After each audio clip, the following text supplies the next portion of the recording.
Genial, bueno. Te veo pero no te escucho, dice María Alejandra Gaite. ¿A mí sola no me escuchás o no escuchás a nadie? Tendrías que salir, activar el audio antes de activar la cámara y entrar. Viste, las vueltas del Zoom. Bueno, ¿arrancamos? Vamos. Ya estamos grabando. En fin. Bien. Bueno, en el día de hoy vamos a tener una charla con Ulises Romero. Ya como les dije, vamos a... igual todos, todas, todes pueden participar. El tema es lecturas, cartas, libros, cartas y lectores fantasma, que es un tema que propuso acá el profesor Ulises Romero, que es, no sé si alguien no lo conoce, pero para quien no lo conozca, es profesor egresado de la Universidad de Buenos Aires, egresado de Letras, trabaja en la Escuela 16 de Moreno, también trabaja en el Instituto Rojas, el profesorado de Moreno, y también trabaja en la Universidad Nacional de Artes. Antiguamente era un instituto, por ahí lo conocen como IUNA, pero ya no es más IUNA, ya hace unos cuantos años es una universidad. Y acá, esta no la sabía, no sabía que trabajabas ahí. Estaría bueno que nos cuentes un poquitito, no sé, me dio curiosidad. ¿Qué materia das ahí? ¿Cómo llegaste a la Universidad de Artes? Bueno, seguramente en el transcurso de la charla hay un punto de conexión. Ahora lo dejo para después. Me lo pateaste. Bueno, está bien. Íbamos a llegar más tarde o más Íbamos temprano. a llegar en algún momento. Sí. Bueno, tenemos un par de propuestas de lectura. Estuvimos intercambiando algunos libros. Uno es el de John Berger o John Berger o John Berger, no sé cómo se le dirá en qué idioma. Yo le decía Berger y después me dijeron que era Berger y ahora... Sí, a mí me ya pasó no sé lo nada. mismo, a mí me pasó lo mismo. Pero yo vi un video de él en YouTube, en una entrevista, cuando él se presenta, dice, hello, I am John Berger, y entonces dije, bueno, si él se llama a sí mismo, si él se autopercibe Berger, yo lo llamo Berger, digamos. Entonces, Claro. ya a partir de ahí dije Berger, pero bueno. Bueno, ya está, digamos Berger, pobre tipo, no le cambiamos el nombre. Sí. Bien, entonces vamos a hablar de la novela de A para X, que es una novela epistolar. ¿Me dejás decir una cosita? Perdón, sí, dale. Sí, porque para que no quede en el medio, que ya no va a tener nada que ver. En principio, bueno, gracias por la invitación, gracias por seguir poniéndose en el lomo este proyecto, seguir invitando. Están produciendo un montón, está buenísimo. Y bueno, las personas que puedan colaborar, ahí tienen el link para hacerlo, como bien vos ya dijiste. No, yo agregaría una cosita antes de ir ya de directo a los libros, ¿no? Un poco para compartir el espíritu de esta charlita. Yo vengo siguiendo el laburo que hacen ustedes y está buenísimo la cantidad de escritores, escritoras que han participado, dándonos mucho placer a todos nosotros como lectores. Y yo pensé en ese sentido hacer algo que sea como una contrapartida y proponer una serie no sé, de comentarios o de intereses míos personales, pero que pudieran ser también operativos para alguien interesado, no como lector, sino como interesado en procesos de escritura o directamente como una persona que le gusta escribir o que le gusta atender a qué es escribir ficción o qué nos pasa cuando nos ponemos a escribir ficción. ¿Sí? ¿Se entiende la idea? O sea, no es el objetivo de lo que vaya a suceder hoy explicar un par de libros o comentar un par de libros, sino tomarlos como punto de partida para indagar algunas cosas bien concretas de qué es escribir ficción, y tomo como tema, como excusa casi, estos 2 libros y algún otro más que voy a mencionar por ahí después, en donde el género carta es determinante. Quería agregar eso nada más, ¿sí?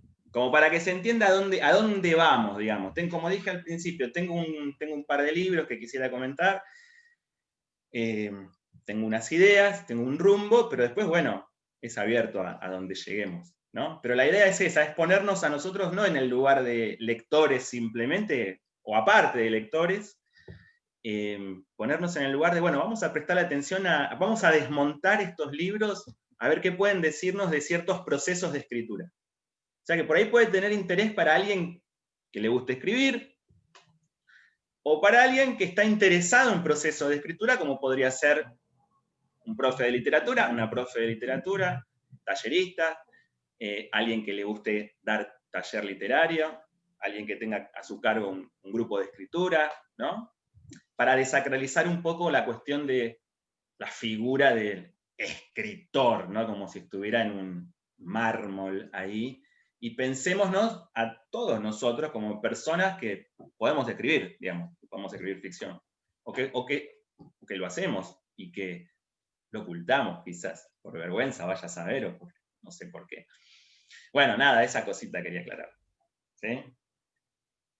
Buenísimo, bueno, empecemos a darle rienda suelta entonces a esto. Yo creo que es difícil reconocernos en labor de escritores, pero creo que de alguna manera todos y todas en algún momento nos posicionamos en ese espacio. De hecho, sé de unas cuantas, y no sé si cuántos porque no veo chicos todavía, pero sé que hay unas cuantas que escriben acá. Y no se han lanzado de lleno, pero sí hay gente que escribe. Bueno, ¿querés seguir? ¿O querés que hable también del otro libro? Que uno es de A para X y el otro es de Marguerite Yourcenar. ¿Lo dije bien? Sí, Vamos ahí. Marguerite Que Yourcenar. es Alexis o el Tratado del Inútil Combate. Dale, empecemos por ese. Dale. Vamos cronológicamente. Dale. ¿Querés que empiece yo? ¿Empiezo yo? Entonces, Sí. ¿le doy con lo que pensé? Y dale. Bueno, genial. Empezamos con Margarita. Lo Con argentinizamos. Margarita.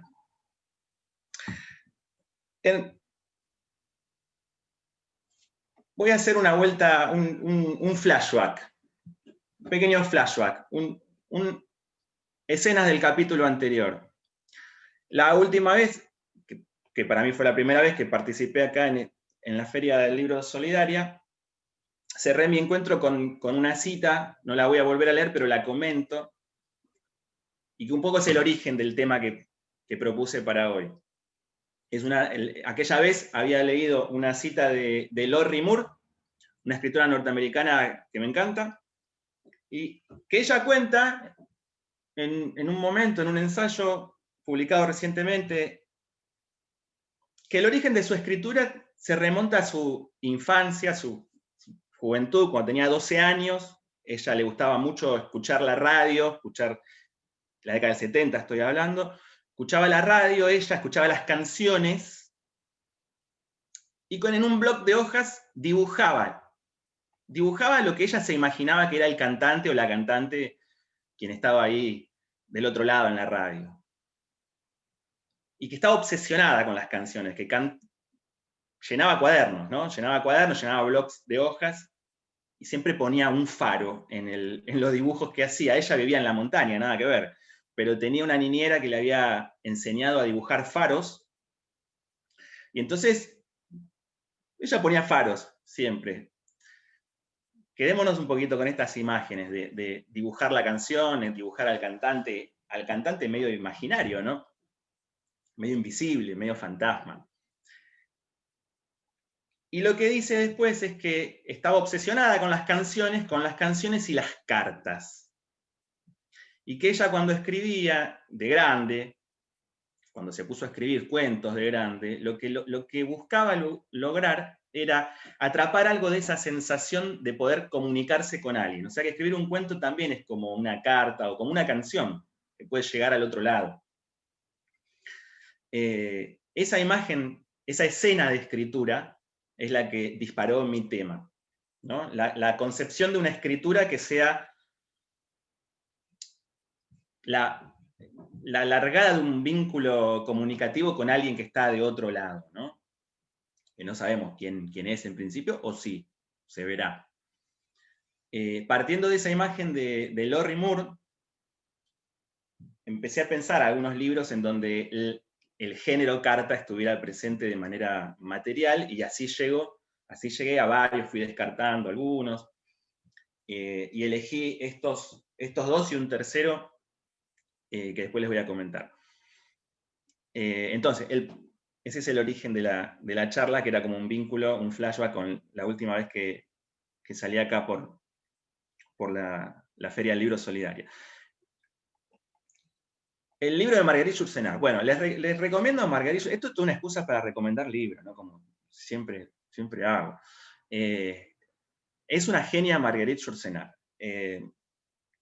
Una escritora francesa, ya se murió, y tiene un montón de novelas y de cuentos, de relatos. Por ahí es más conocido el de ella, que se llama Memorias de Adriano. Hay otro muy famoso, se llama Opus Nigrum.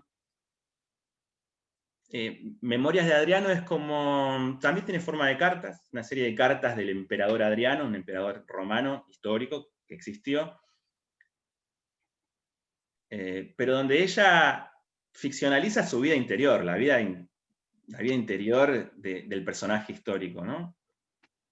De la misma manera que en Opus Nigrum, otra novela de Marguerite Yourcenar, lo que hace ahí la autora es narrar casi la biografía de un intelectual renacentista, un médico, filósofo, medio dedicado a la alquimia, al alquimista también, describe todo su recorrido de vida. Pero bueno, tiene otros textos mucho más poéticos también, como Fuegos, donde revisa varios mitos de la antigüedad clásica y les da una forma muy poética. Cuentos orientales, cuentos fantásticos que escribió.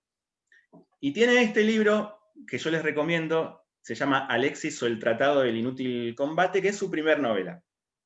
Es una novela escrita cuando ella tenía 20 y pico de años, 26, 27 años, y fue publicada también en 1929.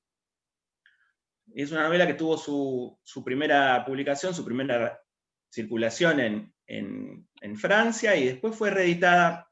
Ella la revisa y prefiere dejarla como está, aclarando que no valía la pena, aunque el contexto hubiera cambiado, dejar la novela como estaba. ¿Y de qué se trata esta novela? Bueno, concretamente, es una novela que hoy podríamos decir que es la narración de una salida del closet, como decimos, como se suele escuchar en la actualidad, ¿no? Es decir, tenemos a Alexis, que es el narrador, y que por medio de una extensísima carta le cuenta a su esposa que la deja porque es gay.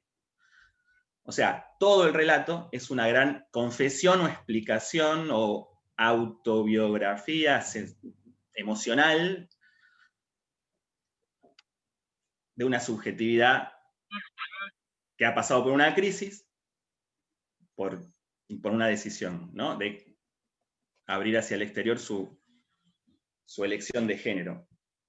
Entonces, por ahí el tema hoy uno pensaría que se puede resolver de otras maneras, ¿no? Pero me parece que no. Me parece que está buenísimo atender a que algunos temas siguen siendo conflictivos, depende en qué contexto, ¿no? La cuestión de la salida del closet, quiero decir. En ciertos círculos uno lo puede vivir como un tema recontra superado, por ahí en lugares más urbanos, pero depende, ¿no? Depende los ámbitos. La cuestión de la salida del closet puede llegar a ser conflictiva. En el caso de Alexis, bueno, ese es el tema, ¿no? La historia de este joven que pertenece a una familia aristocrática caída en desgracia, que es músico, quiere estudiar música, y empieza a descubrir que tiene justamente algunos deseos, algunas inclinaciones que no corresponden con lo que la familia espera de él. Y él tiene esa otra sensibilidad al punto, oculta al punto, que finalmente inclusive se casa, o lo casan casi, un matrimonio arreglado por cuestiones económicas, lo casan, tiene un hijo y todo, pero llega un momento en que, tac, corta. Ahora bien, esa es la historia, eso es lo de menos. El tema por ahí puede ser interesante para nosotros, inclusive.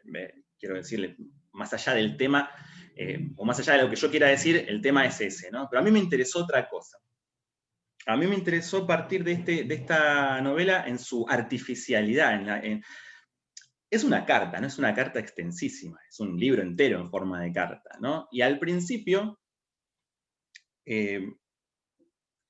lo que dice el narrador, o lo que hace el narrador, es plantear las reglas del juego. De alguna manera, ya la novela te está avisando su artificio, ¿no? El tipo arranca diciendo, esta carta, querida amiga, será muy extensa. Es como que nos está predisponiendo a, bueno, vamos a leer esto que es una carta, pero al mismo tiempo es una novela, ¿no? Ahí está la ficción. Y lo interesante, lo que a mí me llamaba la atención, lo que me pareció súper interesante para desentrañar o desmontar, como dije hace un rato, cómo está hecha esta novela, tiene que ver con el hecho de que él en ningún momento, el narrador, en ningún momento usa la palabra homosexual, ningún sinónimo, y de hecho él dice que no va a usar ninguno de los términos científicos con que se describía la homosexualidad en aquella época, principio del siglo XX. No sé si ustedes saben, pero bueno, hasta hace muy poquito, en algunos países la homosexualidad, inclusive en algunos todavía, ¿no? Es considerada directamente una enfermedad, una aberración, como lo quieran llamar, no sé. En aquella época, por ejemplo, en Argentina también, ¿no? La palabra que se usaba era invertido. Hay una obra de teatro de González Castillo, un dramaturgo argentino, que se llama Los Invertidos. Es una obra de la década del 10, creo. Y trata el tema de la homosexualidad como una especie de perversión que amenaza a la sociedad, a la gente de bien, ¿no? Una decadencia de la moral terrible. Terrible la obra por lo homofóbica que es una cosa impresionante. Los Invertidos.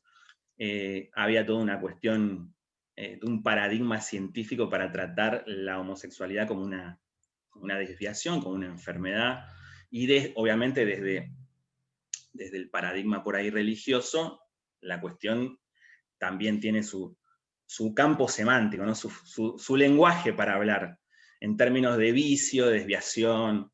Entonces, me parece genial de la novela esto, que se mete en un problema Yourcenar ahí, porque inventa un personaje que decide confesar su homosexualidad sin decir que es homosexual. Entonces es un problema retórico, quiero decir, es como un desafío para ella como escritora, poner en escena la historia de alguien que confiesa su homosexualidad sin usar nada y sin hablar de sexo, sin describir ninguna escena explícita, ¿no?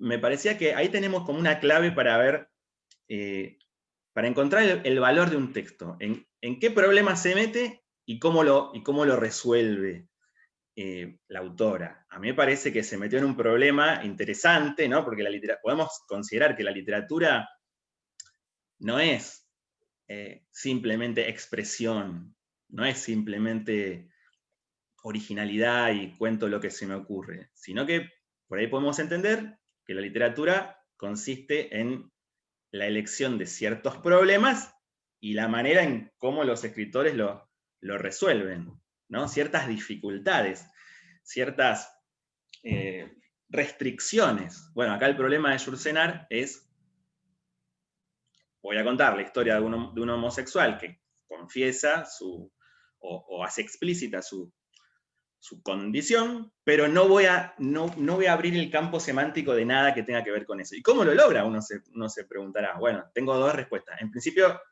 les recomiendo que lean la novela porque está buenísima, me encantó. Pero después yo tengo un par de ideas. A mí me parece que la elección del género carta es una manera de poder resolver este problema. Me parece muy operativo. ¿Por qué? Porque la carta establece un vínculo muy íntimo, muy privado,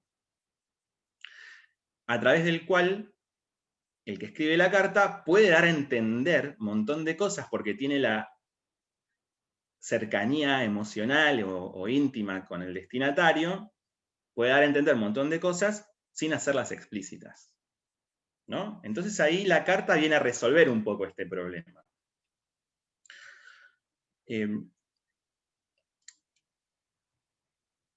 Hace poco estuve buscando algunos materiales para pensar un poquito esta novela y encontré cosas que me parecían, que no me gustaron, me peleé un poco con el material que conseguí, porque se daba por sentado que la carta es un género monológico, un género en el que habla una sola persona, ¿no?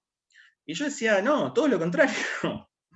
Me parece que yo sentía que el género carta lo que hace es incorporar al otro, porque cuando una persona escribe una carta, tiene en mente a quién le está hablando. Y entonces ese otro, que va a ser el lector de la carta, por eso yo hablaba de lectores fantasmas en el sentido de lectores fantaseados, podríamos pensar, ¿no? Cuando uno va escribiendo una carta, habría que pensar si escribimos cartas todavía. Ese es un primer punto, ¿no? Es un género te caído en quiero desuso. a que tomes un vasito de agua, y, si querés, pues, así yo también comparto un poquitito lo que estuve pensando mientras vos hablabas, e inclusive invito a la gente a participar si tienen ganas de decir algo. Mientras vos hablabas del tema carta, yo pensaba que es como una especie de primera manifestación de la escritura, ¿no? Pienso en los chicos, ¿no? Pienso en mi hija, cada cual pensará en sus sobrinos, en sus hijos, en algún niñe, que es la primera manifestación de escritura, ¿no? Y será por eso también, y bueno, sumado obviamente las nuevas tecnologías, que cada vez se escriben menos cartas, ¿no? Y no sabemos por qué, si es porque es una manifestación primaria de escritura o si realmente ya no lo necesitamos o también la carta funciona en este caso, en el caso de esta novela, y es una confesión también, ¿no? Y como bien vos decías, tiene esta cosa de algo íntimo y bueno, y cada vez cuesta más abrirse en ese sentido, ¿no? A la intimidad, a la confesión, y además que la carta, bueno, en este caso, bueno, es una ficción, ¿no? Pero la carta siempre es para un otro, no para varios, ¿no? Nada, ¿alguien quiere aportar algo? Marisa. Acá. ¿Cómo andás, profe? Bien. No, que mientras hablabas me estaba acordando de las cartas que mi mamá le escribía a mi abuela, o sea, años hace de esto, y esta cuestión, ¿no? Que decís vos que si bien es para un otro, ese otro también tiene una interpretación de esa carta, porque yo recuerdo las leía, porque mi mamá mandaba la carta llegaba a destino a los 15 días, y un mes después llegaba la respuesta, o sea que era bastante compleja la comunicación, porque obviamente se producían demasiados cambios entre esos acontecimientos que mi mamá le contaba a mi abuela durante ese mes y medio que llegaba, que se producía, ¿no? Ese ida y vuelta.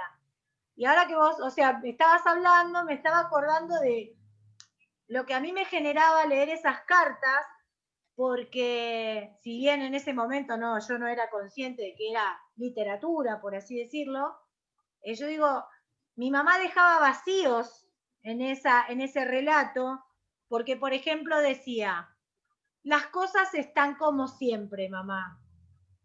Entonces, ahí estaba claro, entonces ahí digo, ahí estaba un poco analizando lo que contabas y digo, ¿no? Qué libertad de interpretación de ese relato, ¿no? Tenía el otro, porque, a ver, ¿qué era lo que estaba igual que siempre? O sea... Bueno, que ahí está buenísimo lo que decís, porque me hace pensar en esto, está bueno porque así vamos abriendo la charla y van surgiendo ideas.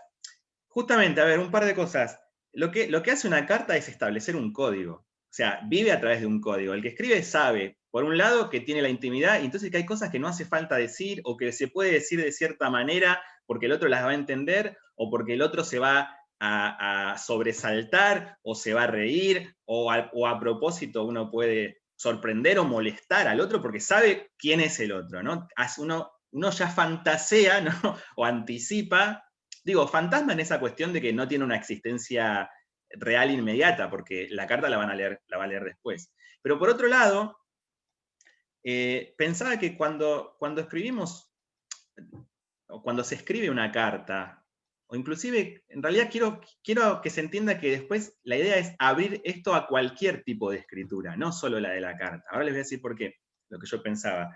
Cuando uno escribe una carta, sabe que es para otro, pero de alguna manera sabe que esa carta puede llegar a ser leída por otras personas, ¿no? Y entonces ahí hay algo muy ficcional ahí, hay algo que desata la ficción, me parece. Quiero decir, una consigna de escritura, ¿no? Si pensamos en términos didácticos, en términos de taller, digo, es eso, es lanzarse a escribir para alguien, pero sabiendo que lo van a leer otros, por ahí. Y en realidad no es muy distinto de lo que hace cualquier escritor o escritora. Eso es lo que hacía Lorrie Moore, querer escribir como si fueran cartas. Al escribir como si fueran cartas, ella está fantaseando un lector. Que puede ser un lector real, una persona concreta, o no, puede ser alguien, pero sabiendo que atrás del hombro va a estar otra gente espiando. Y entonces, ¿cómo manejo los códigos? ¿Cómo manejo esa doble escritura? Hay como una doble escritura. Escribir para un lector fantasma, pero al mismo tiempo sabiendo que la van a leer otras personas esa carta, en definitiva, ¿no? Bueno, en Yourcenar pasa esto también. Obviamente, no es ingenua la escritora, porque la novela está llena de guiños, como podríamos decir, en donde uno se da cuenta que el texto es consciente de que es ficción, de que es literatura, de que es una novela, ¿no? En principio, eso, lo que dije al comienzo, la autora se mete en un problema retórico y lo va a resolver. Esa manera de resolverlo abre el juego del artificio, de la ficción. Y después, si uno va leyendo la novela, hay un procedimiento recurrente en que el narrador salta todo el tiempo de sus observaciones en primera persona o en segunda. En una carta es esperable que se hable del otro, ¿no? Y para hablar del otro, hablas de vos, de tú, segunda persona. Pero salta todo el tiempo de esa primera persona o la segunda persona a una especie de nosotros general, como hablando de una experiencia del ser humano. Y entonces eso es lo que le ha valido a la autora que describan su estilo como un estilo muy sentencioso, como si estuvieras filosofando o de vez en cuando llegando a ciertos momentos en donde habla de una especie de sabiduría de la vida, digamos, ¿no? Pero yo creo que eso es justamente, es un artificio más de la novela, no está bajando línea ahí Yourcenar, sino que está poniendo en escena ese juego, ese desdoblamiento de, bueno, esto es una narración con forma de carta, pero en realidad es otra cosa al mismo tiempo. Y las frases, si leyeron, por ejemplo, en Oscar Wilde puede pasar lo mismo. Oscar Wilde tiene muchas como frases que hablan del placer, del deseo, de la belleza, de la literatura, de lo que sea, ¿no? De vez en cuando en sus narraciones mete algunas frases Oscar Wilde. Yourcenar hace algo, y a veces esas frases se basan en un oxímoron, en una contradicción. En el libro de Yourcenar hay muchas frases de estas que parecen como puntos de llegada de un conocimiento, de una sabiduría, de una experiencia, ¿no? A la que llega, en principio uno podría decir Alexis, pero uno sabe que ahí hay como un desdoblamiento. Con lo cual uno se pregunta, ¿es Alexis el que está hablando o es la autora que de repente está opinando ahí? ¿Sí? A mí me parece que es como un juego, en donde hay momentos en que ese narrador que está hablando sale del personaje, y es otra persona la que habla también. A ver, para poner un ejemplo por ahí de otros códigos. ¿Vieron miren, uno más famoso y otro no tan famoso? ¿Vieron la película Enola Holmes? Salió hace poco. Está en Netflix. Sí. Yo sabía que esta seguro que... Si yo le digo Margarita Para Yourcenar, que porque nadie... esa Le digo la Netflix, ahí está, vamos todavía, sí. Pero está bien, ¿qué se puede hacer salvo ver películas? Dijo Charly Escuchame, García. Ulises, Sí. aprovecho, vamos a dejar esta incógnita Para de cambiar con de qué Zoom. nos vas a salir ahora con esta película. Dale. Y vamos a tener que hacer una segunda parte porque parece que no, pero ya pasaron más de 30 40 minutos. minutos. Sí, si decís vamos a tener, suena obligación, suena que te lo recomendó el médico, ¿no? Podemos hacer, seguimos si quieren. Y si no Perdón, volvemos y. ¿podés? Si no, ¿Pueden? yo puedo. Si no si no podemos hacer como el baile de la silla, cada vez que nos conectamos, desaparece uno y bueno, hasta que quede yo solo. Bueno, dale. Bueno, nos metemos por el mismo enlace.